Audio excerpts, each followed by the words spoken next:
സന്ധിയുടെ രണ്ടാം ഭാഗമാണ് നമ്മൾ ഇത് നോക്കാൻ പോകുന്നത്. അടുത്തതായിട്ട് നമുക്ക് പഠിക്കാനുള്ളത് സംസ്കൃത സന്ധികൾ. സംസ്കൃത സന്ധികൾ 3-4 എണ്ണം പഠിക്കാനുണ്ട്. അതിൽ ഒന്നാമത്തേത് ഏറ്റവും കുറച്ച് ഉദാഹരണങ്ങൾ നമ്മുടെ പാഠഭാഗത്തുള്ളത് നമുക്ക് ആദ്യം പഠിക്കാം. ഇതിൽ ഒരു സന്ധിയാണ്, സംസ്കൃത സന്ധിയിൽ ഒരെണ്ണമാണ് വൃദ്ധിസന്ധി. അതിൽ നിന്ന് ആകെ ഒരു ഉദാഹരണം മാത്രമേ നമ്മുടെ പാഠഭാഗത്തുള്ളൂ. നമുക്ക് 10 പാഠങ്ങൾ പഠിക്കാനുണ്ടെങ്കിലും വൃദ്ധിസന്ധിക്ക് ഒറ്റ ഉദാഹരണമേ നമ്മുടെ പാഠഭാഗത്ത് നിന്ന് പഠിക്കാനുള്ളൂ.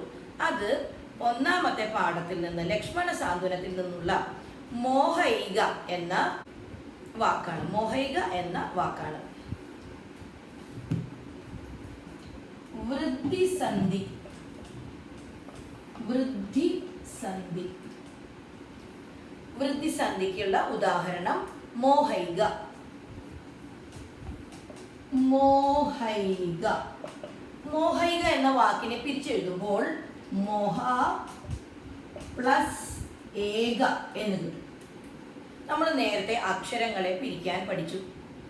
നമുക്ക് ഈ അക്ഷരത്തെ പിരിച്ചു നോക്കാം. നമ്മൾ പറഞ്ഞു സന്ധി ചെയ്യുമ്പോൾ എന്താണ് മാറ്റം സംഭവിക്കുന്നത്? ഈ സന്ധി ചേരുന്ന ഭാഗത്താണ് മാറ്റം സംഭവിക്കുന്നത്. അതായത് ഈ പ്ലസ് ചിഹ്നത്തിന്റെ തൊട്ടപ്പുറത്തും ഇപ്പുറത്തും കിടക്കുന്ന 2 അക്ഷരങ്ങൾക്കാണ് സന്ധി ചെയ്യുമ്പോൾ മാറ്റം വരുന്നത്. നമ്മൾ ഇവിടെ മോഹ പ്ലസ് ഏക എന്ന് പിരിച്ചു വെച്ചിട്ടുണ്ട്. നമ്മളുടെ വാക്ക് മോഹൈക എന്നായിരുന്നു. അതിനെ നമ്മൾ മോഹ പ്ലസ് ഏക എന്ന് പിരിച്ചു. ഇനി ഹ എന്ന അക്ഷരത്തിനെ നമ്മൾ ഒന്നുകൂടെ പിരിക്കാൻ പോവുകയാണ്. ഹ എന്ന അക്ഷരത്തെ പിരിക്കുമ്പോൾ ഹ എന്ന വർണ്ണവും ആ എന്ന അക്ഷരവും കിട്ടി. ഇനി ഈ പ്ലസിനെ ഇവിടെ നേരെ കൊണ്ടുവന്നിട്ട് പ്ലസ് ഇട്ട് വയ്ക്കാം. ഈ പ്ലസ് ഇങ്ങോട്ട് ഇറക്കി എഴുതുക. ഇനി അടുത്ത് കിടക്കുന്ന അക്ഷരം എ എന്നാണ്. നമ്മൾ പറഞ്ഞു ആ മുതൽ ഔ വരെയുള്ള അക്ഷരങ്ങളെ പിരിക്കാൻ പറ്റില്ല എന്ന് നമ്മൾ പറഞ്ഞു. അപ്പൊ നമുക്കിവിടെ ആകെ പിരിക്കാൻ പറ്റിയത് ഹ എന്ന വ്യഞ്ജനത്തെയാണ്. ഹ എന്ന അക്ഷരത്തെ മാത്രമേ നമുക്കിവിടെ പിരിക്കാൻ പറ്റുള്ളൂ. പ്ലസിനെ നമ്മൾ നേരെ താഴെ കൊണ്ടെന്ന് എഴുതി. എ എന്ന അക്ഷരത്തെ പിരിക്കാൻ പറ്റാത്തതുകൊണ്ട് അതിനെയും നമ്മൾ താഴെ കൊണ്ടെന്ന് എഴുതി. ഇനി നമുക്ക് ഏറ്റവും അവസാനം കിടക്കുന്ന 2 അക്ഷരങ്ങൾ എടുക്കാം. ഏറ്റവും അവസാനം കിടക്കുന്ന 2 അക്ഷരങ്ങൾ ഒന്ന് എ ആണ്, ഒന്ന് ആ ആണ്. ആ പ്ലസ് എ ഐ, ഇതൊരു സന്ധി നിയമമാണ്. ആ പ്ലസ് എ ഐ, ആ പ്ലസ് എ അതും ഐ. ആ പ്ലസ് എ എന്ന് എഴുതിയാലും ഐ കിട്ടും, ആ പ്ലസ് എ എന്ന് എഴുതിയാലും ഐ കിട്ടും. അതാണ് മോഹ പ്ലസ് ഏക, മോഹൈക എന്ന് നമുക്ക് കിട്ടിയത്. ഈ ഉദാഹരണം കാണാതെ പഠിച്ചാലും തരക്കേടില്ല. കാരണം 10 പാഠങ്ങൾ നമുക്ക് പഠിക്കാനുള്ളതിൽ നിന്ന് വൃദ്ധിസന്ധിക്ക് ആകെ ഒരു ഉദാഹരണമേ ഉള്ളൂ. അതുകൊണ്ട് ഇത് കാണാതെ പഠിച്ചാലും കുഴപ്പമില്ല. മോഹ പ്ലസ് ഏക, മോഹൈക. ആ പ്ലസ് എ ഐ, ആ പ്ലസ് എ അതും ഐ തന്നെ. ഇതാണ് വൃദ്ധിസന്ധി. നമുക്ക് അടുത്ത സന്ധിയിലേക്ക് പോകാം. അതിൻ്റെ പേരാണ് യൺ സന്ധി. യൺ സന്ധിക്ക് നമ്മുടെ പാഠഭാഗത്ത് ആകെ 2 ഉദാഹരണങ്ങളേ ഉള്ളൂ. യൺ സന്ധി എന്താണെന്ന് നമുക്ക് നോക്കാം. നമ്മൾ അടുത്തായി പഠിക്കാൻ പോകുന്നത് യൺ സന്ധി. ഈ ഉദാഹരണങ്ങൾ കാണാതെ പഠിച്ചാൽ കുഴപ്പമൊന്നുമില്ല. കാരണം 2 ഉദാഹരണങ്ങളെ നമ്മുടെ 10 പാഠങ്ങളിൽ നിന്നും നമുക്ക് 2 ഉദാഹരണങ്ങളെ പഠിക്കാനുള്ളൂ. ഒന്നാമത്തെ ഉദാഹരണമാണ് നദ്യാം. നദ്യാം എന്ന ഉദാഹരണം. രണ്ടാമത്തെ ഉദാഹരണമാണ് അത്യാഹിതം.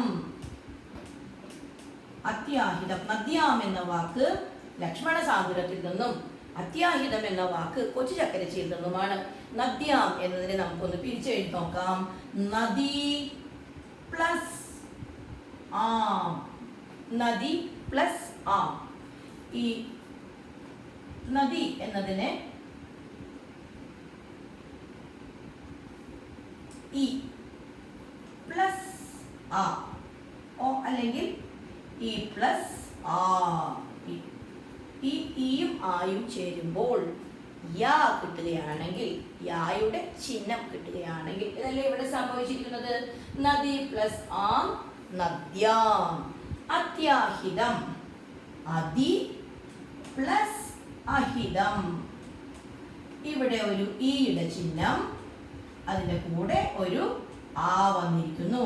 ഈ പ്ലസ് ആ വരുമ്പോൾ, ഈ പ്ലസ് ആ വരുമ്പോൾ യാ വരുന്നതിനെ നമ്മൾ എൻ സന്ധി എന്ന് പറയുന്നു. ആകെ 2 ഉദാഹരണമേ നമ്മുടെ പാഠഭാഗത്തുള്ളൂ. ഇത് കാണാതെ പഠിച്ചാലും കുഴപ്പമൊന്നുമില്ല. നദ്യാം എന്നാൽ നദി പ്ലസ് ആം. ഇവിടുത്തെ നിയമം എന്താണ്? ഈ എന്ന അക്ഷരം ആയോ തമ്മിൽ ചേരുമ്പോൾ, ആയുടെ കൂടെ ചേർന്നാലും, ഈ എന്ന അക്ഷരം ആയുടെ കൂടെ ചേർന്നാലും, ഈ എന്ന അക്ഷരം ആയുടെ കൂടെ ചേർന്നാലും നമുക്ക് എന്ത് കിട്ടും? യ. നദി എന്ന നദ്യാമിലെ ഈ ചിഹ്നം, ഈ യായുടെ ചിഹ്നം നമുക്ക് കിട്ടും. അതിനെയാണ് നമ്മൾ എൻ സന്ധി എന്ന് പറയുന്നത്. ഈ എൻ സന്ധി ഇപ്പൊ നമ്മൾ പഠിച്ച ഉദാഹരണം ഇ പ്ലസ് ആ, ഇ പ്ലസ് ആ അല്ലെങ്കിൽ ഇ പ്ലസ് ആ, ഇങ്ങനെ 2 രീതിയിൽ എഴുതിയാലും നമുക്ക് കിട്ടുന്നത് യാ എന്ന ചിഹ്നമാണ്. ഇത് വേറൊരു രീതിയിൽ എഴുതാം. ഉ പ്ലസ് ആ, ഉ പ്ലസ് ആ ഇങ്ങനെ വന്നാൽ വാ വരും. ഇത് നമുക്ക് പഠിക്കാനില്ല, പക്ഷെ ഇത് രണ്ടുമാണ് എൻ സന്ധിയുടെ നിയമങ്ങൾ. നമുക്ക് പഠിക്കാനുള്ളത് ഒന്നാമത്തേത് മാത്രമേ ഉള്ളൂ. നമുക്ക് പഠിക്കാനുള്ള 2 ഉദാഹരണങ്ങൾ, ഒന്ന് നദ്യാം എന്നുള്ളതും ഒന്ന് അത്യാഹിതം എന്നുള്ളതുമാണ്. നമുക്ക് ഈ നിയമമാണ് എൻ സന്ധിയിൽ പഠിക്കാനുള്ളത്. പക്ഷെ ഇങ്ങനെയും കൂടി ഒരു നിയമം എൻ സന്ധിക്കുണ്ട്. ക്രിസ്തു പ്ലസ് അബ്ദം, ക്രിസ്ത്വബ്ദം. തനു പ്ലസ് ആംഗി, തന്വാംഗി. അങ്ങനെയുള്ള 2 ഉദാഹരണം ഉണ്ട്. നമുക്ക് അതൊന്നും പഠിക്കാനില്ല. നമുക്ക് പഠിക്കാനുള്ളത് നദ്യാം, നദി പ്ലസ് ആം, ഈ പ്ലസ് ആ, യായുടെ ചിഹ്നം വരും. അത്യാഹിതം അതി പ്ലസ് അഹിതം, അത്യാഹിതം ഈ പ്ലസ് ആ, യായുടെ ചിഹ്നം വരും. ഇതാണ് എൻ സന്ധി. നമ്മൾ 2 സന്ധികൾ പഠിച്ചു കഴിഞ്ഞു. ഒന്ന് വൃദ്ധിസന്ധി. വൃദ്ധിസന്ധിയുടെ ഏക ഉദാഹരണമാണ് മോഹൈക. എൻ സന്ധിയുടെ 2 ഉദാഹരണങ്ങളിൽ ഒന്നാണ് നദ്യാം, ഒന്നാണ് അത്യാഹിതം. അപ്പോൾ 2 എണ്ണം പഠിച്ചു കഴിഞ്ഞു. ഇനി നമുക്ക് ഇതുപോലെ തന്നെ വളരെ കുറച്ച് ഉദാഹരണങ്ങളാണ് വിസർഗസന്ധി. അതെന്താണെന്ന് നോക്കാം. വിസർഗ സന്ധി. വിസർഗം എന്ന് വെച്ചാൽ ഇതിനെയാണ് നമ്മൾ എന്ന ചിഹ്നത്തിനെയാണ് നമ്മൾ വിസർഗസന്ധി എന്ന് പറയാം. 3 ഉദാഹരണങ്ങളേ ഉള്ളൂ നമ്മുടെ പാഠഭാഗത്ത്. ഒന്ന് ബ്രാഹ്മണോഹം, ബ്രാഹ്മണോഹം. ബ്രാഹ്മണ, ബ്രാഹ്മണ പ്ലസ് അഹം. ആദ്യത്തെ വാക്കിന്റെ അവസാനത്തിൽ വിസർഗം വന്നതുകൊണ്ട് അതിനെ വിസർഗസന്ധി എന്ന് പറയുന്നു. രണ്ടാമത്തെ ഉദാഹരണം നരേന്ദ്രോഹം എന്നെഴുതാം. നരേന്ദ്ര പ്ലസ് അഹം, നരേന്ദ്രോഹം. മൂന്നാമത് ആഢ്യോഹം.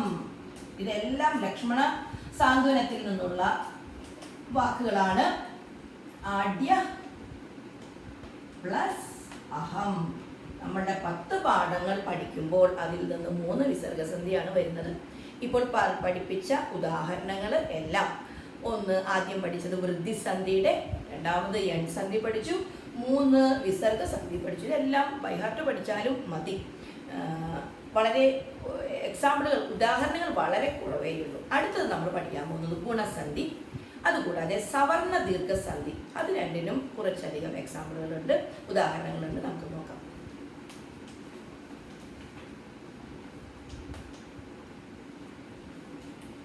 ഗുണസന്ധി എന്താണെന്ന് നോക്കാം. ഗുണസന്ധിക്ക് 3 നിയമങ്ങളുണ്ട്. ഗുണസന്ധിക്ക് 3 സന്ധി നിയമങ്ങൾ ഉണ്ട്. സന്ധി നിയമങ്ങളുണ്ട്.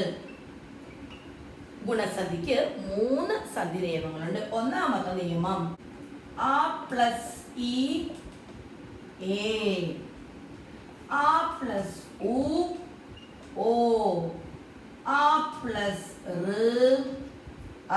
എങ്ങനെയാണ് 3 സന്ധി, 3 സന്ധി നിയമങ്ങൾ. ഗുണസന്ധിയുടെ 3 സന്ധി നിയമങ്ങളാണ് ആ പ്ലസ് ഇ എ, ആ പ്ലസ് ഇയും വരാം എ, ആ പ്ലസ് ഉ ഓർ ആ പ്ലസ് ഉ ഓ, ആ പ്ലസ് അർ. ഇതാണ് ഗുണസന്ധിയുടെ 3 നിയമങ്ങൾ. നമുക്ക് ഉദാഹരണം നോക്കാം. നമ്മളുടെ പാഠഭാഗത്ത് കൂടുതലും ആ പ്ലസ് ഉ ഓ എന്നുള്ള ഉദാഹരണങ്ങളാണ് ഉള്ളത്. ഒന്ന് മന്ത്രോച്ചാരണം. ഇത് അക്കർമാശി എന്ന പാഠഭാഗത്തു നിന്നാണ്. മന്ത്രോച്ചാരണം, മന്ത്ര പ്ലസ് ഉച്ചാരണം. ഇവിടെ എന്ത് നോക്കാം? നമ്മളുടെ ന്ത എന്ന അക്ഷരത്തിൽ ന പ്ലസ് തൃ പ്ലസ് ആ, മന്ത്ര. ഈ പ്ലസ് ഇവിടെ കൊണ്ട് നമ്മൾ എഴുതി പ്ലസിനെ ഇട്ടു. ഊവിനെ നമുക്ക് പിരിക്കാനൊന്നും പറ്റില്ല, അതുകൊണ്ട് ഊവിനെയും ഇവിടെ എഴുതി. ഇനി അവസാനത്ത് നിന്ന് അവസാനം കിടക്കുന്ന രണ്ട് അക്ഷരങ്ങളെ എടുത്ത് നോക്കിക്കേ. ഊ ഉണ്ട്, ആയുണ്ട്. ആ പ്ലസ് ഉ ഓ, മന്ത്ര പ്ലസ് ഉച്ചാരണം, മന്ത്രോച്ചാരണം. ഇവിടെ വന്നത് ആ പ്ലസ് ഉ ഓ എന്ന സന്ധി നിയമമാണ്. അത് ഗുണസന്ധി. രണ്ടാമത്തെ ഉദാഹരണം നോക്കുക. ഹൃദയോന്നതി. ഹൃദയോന്നതി ഇതിനെ പിരിച്ചെഴുതുമ്പോൾ ഹൃദയ പ്ലസ് ഉന്നതി, യ എന്ന അക്ഷരത്തെ നമുക്ക് പിരിച്ചെഴുതാം. യു പ്ലസ് ആ ആണ് യ എന്ന അക്ഷരത്തെ പിരിച്ചെഴുതുമ്പോൾ യു പ്ലസ് ആ എന്ന് കിട്ടി. ഈ പ്ലസിനെ നേരെ താഴത്തേക്ക് കൊണ്ടുവന്ന് എഴുതി. ഊ എന്നതിനെ നമുക്ക് പിരിച്ചെഴുതാൻ പറ്റില്ല, അതുകൊണ്ട് അതിനെയും നേരെ താഴത്ത് കൊണ്ടുവന്ന് എഴുതി. ഇനി അവസാനത്തെ രണ്ട് അക്ഷരങ്ങൾ എടുക്കൂ. ആ പ്ലസ് ഉ ഓ, ആ പ്ലസ് ഉ ഓ വന്നിരിക്കുന്നു. ഹൃദയ പ്ലസ് ഉന്നതി, ഹൃദയോന്നതി. അടുത്ത ഉദാഹരണം നോക്കാം. പ്രായോപവേശം. ദ്രൗപദി പ്രായോപവേശം ചെയ്യും എന്ന് പറഞ്ഞു. പ്രായോപവേശം പിരിച്ചെഴുതുമ്പോൾ പ്രായ പ്ലസ് ഉപവേശം എന്ന് വരുന്നു. നമുക്ക് ആദ്യത്തെ വാക്കിന്റെ അവസാനത്തിൽ കിടക്കുന്ന യ എന്ന അക്ഷരത്തെ നമുക്ക് പിരിച്ചെഴുതാം. യു പ്ലസ് ആ. ഇനി ഈ പ്ലസിനെ നേരെ താഴത്തേക്ക് ഇറക്കി എഴുതി. ഊവിനെ പിരിക്കാൻ പറ്റില്ല, ഊവിനെ നേരെ താഴത്തേക്ക് കൊണ്ടുവന്ന് എഴുതി. ഏറ്റവും അവസാനത്തെ രണ്ട് അക്ഷരങ്ങൾ എടുത്തു നോക്കൂ. ആ പ്ലസ് ഉ ഓ, ആ പ്ലസ് ഉ ഓ. പ്രായ പ്ലസ് ഉപവേശം, പ്രായോപവേശം. വേറെ ഒരു ഉദാഹരണം ചെയ്യാം. പ്രതികാരേച്ഛ. പ്രതികാരേച്ഛ ഇവിടെ ഓ അല്ല, എ ആണ് വന്നിരിക്കുന്നത്. പ്രതികാര പിരിച്ചെഴുതുമ്പോൾ പ്രതികാര പ്ലസ് ഇച്ഛ. നമ്മൾ ആദ്യം എഴുതുന്നത് ആ പ്ലസ് ഉ ഓ ആയിരുന്നു. ഇവിടെയോ? ഇവിടെ എന്താ നോക്കാം. രായിനെ പിരിച്ചെഴുതുക. രു പ്ലസ് ആ. ഈ പ്ലസിനെ നേരെ താഴെ കൊണ്ടുവന്ന് എഴുതി. ആ തുടങ്ങി അഹ് വരെയുള്ളതിനെ അക്ഷരങ്ങളെ പിരിക്കാൻ പറ്റാത്തതുകൊണ്ട് ഈനെ പിരിക്കാൻ പറ്റില്ല. ഈ ഉ എ ഔ ഓ ഒന്നിനെയും പിരിക്കാൻ പറ്റില്ല, അതുകൊണ്ട് അതിനെ കൊണ്ടത് താഴെ എഴുതി. അവസാനത്തെ രണ്ട് അക്ഷരങ്ങളെ നോക്കിക്കേ. ആ പ്ലസ് ഇ എ, ആ പ്ലസ് ഇ എ വന്നിരിക്കുന്നു. ഗുണസന്ധിയുടെ നിയമങ്ങൾ ആ പ്ലസ് ഇ എ, ആ പ്ലസ് ഉ ഓ, ഇതൊക്കെയാണ് നമ്മുടെ ഗുണസന്ധിയുടെ നിയമങ്ങൾ. നമ്മളുടെ പാഠഭാഗത്ത് നിന്നുള്ള ചോദ്യങ്ങൾ മാത്രമേ നമുക്ക് പരീക്ഷയ്ക്ക് സന്ധി എഴുതാൻ തരൂ. അപ്പൊ നമ്മൾ നമ്മുടെ പാഠഭാഗത്തു നിന്നുള്ള എക്സാമ്പിളുകളാണ് എഴുതുന്നതെല്ലാം. അടുത്തത് ശാഖോപശാഖ. ശാഖോപശാഖ കൊച്ചു ചക്കഞ്ചിയിൽ നിന്നുള്ള ഒരു വാക്കാണിത്. ശാഖ പ്ലസ് ഉപശാഖ. ഘ എന്ന അക്ഷരത്തെ പിരിച്ചെഴുതു. ഘ പ്ലസ് ആ. ഈ പ്ലസിനെ നേരെ താഴത്തേക്ക് കൊണ്ടുവന്നു, ഈ ഊവിനെ താഴേക്ക് കൊണ്ടുവന്നു. ഏറ്റവും അറ്റത്ത് കിടക്കുന്ന രണ്ട് അക്ഷരങ്ങളെ നമ്മൾ എടുത്തു. ആ പ്ലസ് ഉ ഓ, ആ പ്ലസ് ഉ ഓ എന്ന് വന്നാൽ ഗുണസന്ധി. ഒരു ഉദാഹരണം കൂടെ നോക്കാം. സാരോപദേശം. ഇത് അമ്മയുടെ എഴുത്തുകളിൽ എന്നുള്ള ഒരു വാക്കാണ്. സാരോപദേശം. ഇത് പിരിച്ചെഴുതുമ്പോൾ സാര പ്ലസ് ഉപദേശം എന്ന് വരും. ര എന്ന അക്ഷരത്തെ നമുക്ക് പിരിച്ചെഴുതാം. ര് പ്ലസ് ആ. ഇനി പ്ലസിനെ താഴേക്ക് കൊണ്ടുവന്നു. ഊവിനെ പിരിക്കാൻ പറ്റാത്ത അക്ഷരമാണ്, അതിനെ താഴേക്ക് കൊണ്ടുവന്നു. അവസാനത്തെ രണ്ട് അക്ഷരങ്ങളെ നോക്കിയപ്പോൾ ആ പ്ലസ് ഊ ഓ, സാര പ്ലസ് ഉപദേശം, സാര പ്ലസ് ഉപദേശം, സാരോപദേശം. ഇങ്ങനെ ആ പ്ലസ് ഊ ഓ, ആ പ്ലസ് ഇ എ എന്ന് വന്നാൽ അതാണ് ഗുണസന്ധി. ഇനി നമുക്ക് ഒരു സന്ധി കൂടി നോക്കിയാൽ നമ്മുടെ സന്ധികളെല്ലാം തീർന്നു. അതാണ് സവർണ ദീർഘസന്ധി. സവർണ ദീർഘസന്ധി, അതിന് ഒരു സന്ധി നിയമമുള്ളത്. സവർണ ദീർഘസന്ധി, ഇതിന്റെ നിയമം വളരെ എളുപ്പമാണ്. ആ പ്ലസ് ആ ആണെങ്കിലും ആ പ്ലസ് ആ ആണെങ്കിലും ഉത്തരം കിട്ടുക ആ എന്ന്. ആ പ്ലസ് ആ, ആ പ്ലസ് ആ, അതും ആ തന്നെ. E plus E, E plus E, അതും ഇ തന്നെ. ഉ പ്ലസ് ഉ, ഉ പ്ലസ് ഉ, അതും ഊ തന്നെ. ഇതാണ് സവർണ ദീർഘസന്ധിയുടെ നിയമം, സന്ധി നിയമം. ഇത് വളരെ എളുപ്പമാണ്. നമുക്കിതിൻ്റെ ഉദാഹരണങ്ങൾ നോക്കാം. സവർണ ദീർഘസന്ധിയുടെ ഒരു ഉദാഹരണം ശതാബ്ദം. കോടി കോടി ശതാബ്ദങ്ങൾ മുൻപ് കാട്ടിൽ വെച്ചെൻ്റെ പിതാമഹൻ എന്ന വരികളിൽ അശ്വമേധത്തിൽ നിന്നുള്ളൊരു വാക്കാണ് ശതാബ്ദം. ശത പ്ലസ് അബ്ദം. ഇവിടെയും സംസ്കൃത സന്ധികൾക്കെല്ലാം നമ്മൾ ഇങ്ങനെ പിരിച്ചെഴുതുന്നുണ്ട്. ത എന്നതിനെ ത് പ്ലസ് ആ എന്നെഴുതി, ഈ പ്ലസിനെ താഴെ കൊണ്ടുവന്ന് എഴുതി, ആയിനെ പിരിക്കാൻ പറ്റില്ല, ആയിനെ കൊണ്ട് എഴുതി. അവസാനത്തെ രണ്ട് അക്ഷരങ്ങൾ എടുത്താൽ ആ പ്ലസ് ആ, ആ പ്ലസ് ആ എന്ന് വന്നു. സവർണ ദീർഘസന്ധി. അടുത്ത ഉദാഹരണം പുരുഷാന്തരം. പുരുഷാന്തരം എന്തെഴുതാം? പുരുഷ പ്ലസ് അന്തരം. ഷ എന്ന അക്ഷരത്തെ നമ്മൾ പിരിച്ചെഴുതുന്നു. ഷ് പ്ലസ് ആ. ഇനി ഈ പ്ലസിനെ താഴെ കൊണ്ടുവന്ന് എഴുതുന്നു. ആയിനെ പിരിക്കാൻ പറ്റില്ല, ആയിനെയും താഴെ കൊണ്ടുവന്ന് എഴുതി. അവസാനത്തെ രണ്ട് അക്ഷരങ്ങൾ നോക്കൂ. ആ പ്ലസ് ആ, പുരുഷ പ്ലസ് അന്തരം, പുരുഷാന്തരം. അടുത്ത ഉദാഹരണം നോക്കുക. മോഹാലസ്യപ്പെട്ടു. മോഹാലസ്യപ്പെട്ടു. നോക്കാം. മോഹ പ്ലസ് ആലസ്യപ്പെട്ടു. മോഹ പ്ലസ് ദ്രൗപദി മോഹാലസ്യപ്പെട്ടു എന്നുള്ള ആ ഒരു യുദ്ധത്തിന്റെ പരിണാമം എന്ന ഭാഗത്തു നിന്നാണ് ഈ വാക്ക്. മോഹ പ്ലസ് ആലസ്യപ്പെട്ടു. ഹ എന്നതിനെ പിരിച്ചെഴുതൂ. ഹ പ്ലസ് ആ. പ്ലസിനെ നേരെ കൊണ്ടുവന്ന് നമ്മൾ താഴത്തേക്ക് ഇറക്കി എഴുതി. ആ എന്നതിനെ നമുക്ക് പിരിച്ചെഴുതാൻ സാധിക്കില്ല, അതുകൊണ്ട് ആയിനെയും എഴുതി. അവസാനത്തെ രണ്ട് അക്ഷരങ്ങൾ നോക്കിക്കേ. ആ പ്ലസ് ആ, മോഹ പ്ലസ് ആലസ്യപ്പെട്ടു. മോഹ പ്ലസ് ആലസ്യപ്പെട്ടു. ആ പ്ലസ് ആ, മോഹാലസ്യപ്പെട്ടു. ഇങ്ങനെ ആ പ്ലസ് ആ പ്ലസ് ആ രണ്ട് രീതിക്ക് വന്നാലും ആ തന്നെ കിട്ടും. അതാണ് സവർണ ദീർഘസന്ധി. രണ്ട് ഉദാഹരണങ്ങൾ നോക്കാം. പരമാസ്ത്രം. പരമ പ്ലസ് അസ്ത്രം. പരമാസ്ത്രം. മ എന്നതിനെ പിരിച്ചെഴുതുമ്പോൾ മ പ്ലസ് ആ, മ പ്ലസ് ആ. പ്ലസിനെ നേരെ താഴെ കൊണ്ടുവരണം. അതിനെ പിരിച്ചെഴുതാൻ പറ്റില്ല, അതിനെയും താഴേക്ക് കൊണ്ടുവരണം. ആ പ്ലസ് ആ. അവസാനത്തെ രണ്ട് അക്ഷരങ്ങൾ എടുത്തു നോക്കൂ. ആ പ്ലസ് ആ. പരമ പ്ലസ് അസ്ത്രം, പരമാസ്ത്രം. ഒരു ഉദാഹരണം കൂടി നോക്കാം.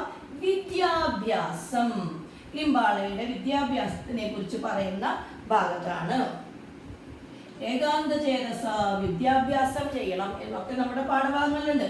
വിദ്യാഭ്യാസം, ഇതിനെ നമുക്ക് വിദ്യ പ്ലസ് അഭ്യാസം എന്ന് എഴുതാം. വിദ്യ എന്നതിനെ ദ പ്ലസ് യ, ദ പ്ലസ് യു പ്ലസ് ആ. ഇനി ഈ പ്ലസിനെ ഇവിടെ കൊണ്ടുവന്ന് എഴുതി. ആയിനെയും നമ്മൾ ഇവിടെ കൊണ്ടുവന്ന് എഴുതി. അവസാനത്തെ രണ്ട് അക്ഷരങ്ങളെ നോക്കിക്കേ.